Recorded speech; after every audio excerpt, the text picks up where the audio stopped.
Así me ha dicho Pardales. Y son 30. Entonces, firmen todos porque les voy a pasar la lista de todas maneras. ¿Ah?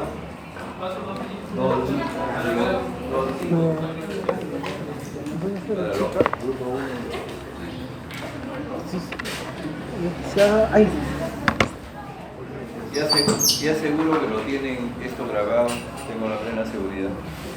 De esta manera que esto es más fácil, eso es lo que vamos a hacer.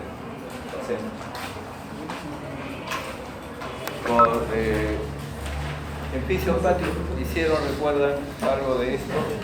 O sea, ¿cuáles son las funciones del aparato respiratorio? ¿No? Regula la temperatura a través de la respiración insensible, regula el pH a través de CO2, eliminación de CO2 o retención de CO2, metabólica por el transporte de oxígeno, o sea, daba el oxígeno para el transporte, que al final se va a consumir en los tejidos y que va a dar energía. También tiene excreción, una serie de que se secretan sobre todo por la expectoración, etc. Los mecanismos defensivos, por el cilio, el moco, etc., que no deja que entren los gérmenes o macrófagos que están ahí.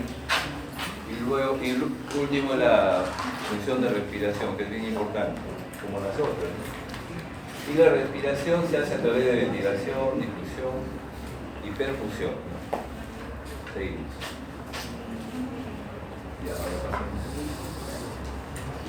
Entonces, ¿qué es la insuficiencia respiratoria? La insuficiencia respiratoria es la incapacidad celulares. Apaguen celulares, por favor. Apaguen celulares. La insuficiencia respiratoria es la incapacidad del aparato respiratorio de mantener los niveles de oxígeno y CO2 en la sangre. Es la incapacidad para mantener los niveles de oxígeno y CO2. Seguimos. Valores normales, que seguro ya están viendo en sus grupos de prácticas, seguro que ya están viendo AGAs, estoy segurísimo. O sea, tienen su paciente y al final el AGA que ya tienen que estar viendo, ¿no?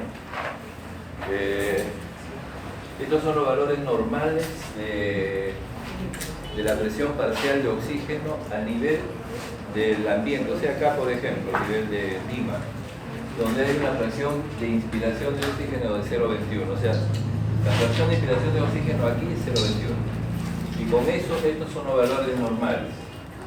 Hasta 80, no se olviden. Estos son para los fines de poder diferenciar la insuficiencia respiratoria tipo 1, 2, hay una mixta y hay una 3 y 4, ¿no es cierto?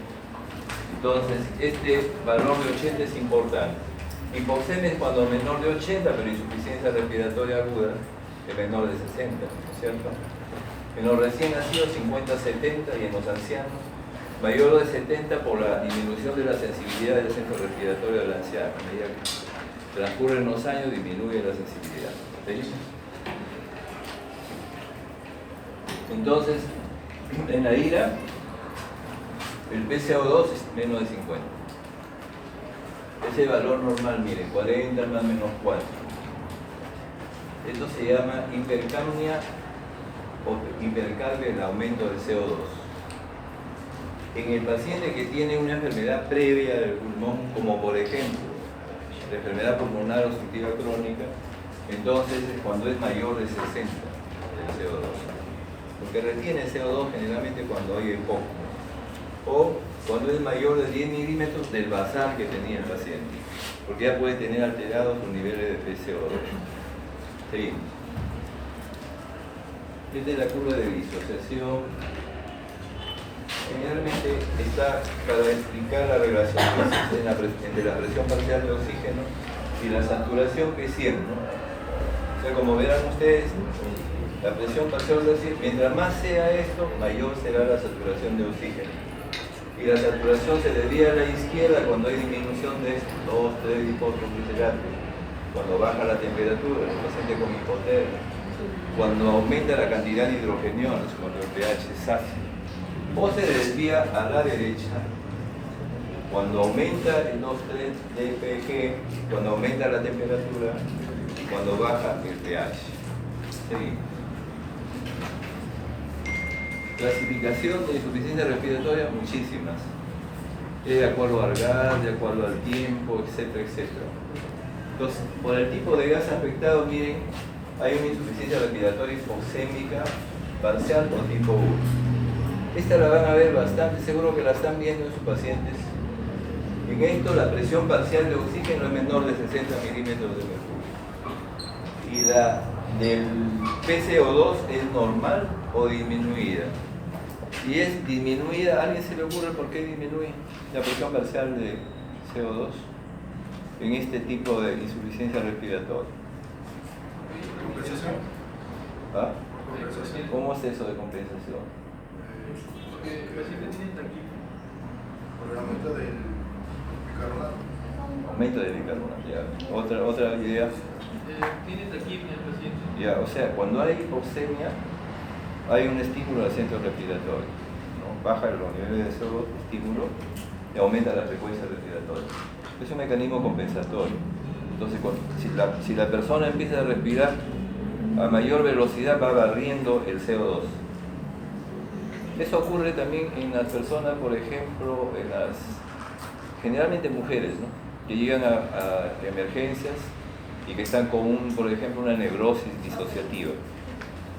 Con la neurosis disociativa está respirando, pues, y entra con parestesia. Parestesia, ¿saben lo que es? Adormecimiento de brazos, etc. ¿Y cómo se soluciona? Se le coloca una bolsa de plástico blanco. Entonces el paciente empieza a respirar su aire, ¿no? Entonces va nivelando el CO2 que lo expele por el aumento de la frecuencia respiratoria. Ese es el tratamiento de ese tipo de pacientes en ese momento, ¿no?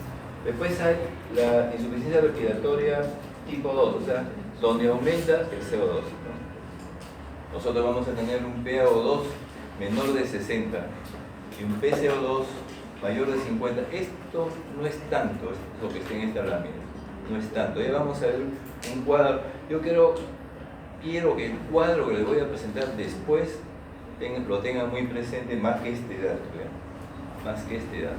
Seguimos. Es para los que no han venido. Entonces tenemos ira tipo 1, hipoxémica, ira tipo 2, hipercápnica. Hay una ira tipo 3, perioperatoria, o sea, alrededor de la operación. Y una ira tipo 4 que se presenta cuando hay disminución de la perfusión, que se presenta generalmente en el shock y donde va a haber falla multisistémica, como lo vamos a ver a posteriori. Seguimos. Según el mecanismo fisiopatológico subyacente, puede ser que haya disminución de la presión inspiratoria de oxígeno, el PiO2. Por ejemplo, ¿en quiénes ocurre? Cuando ustedes suben a la altura, les puede dar eso que se llama soroche, ¿no? A veces en insuficiencia respiratoria. Cuando hay hipoventilación alveolar, los pacientes que ahora se ha hablado tanto en los periódicos de Guillain-Barré, ¿no? Alteración de la difusión,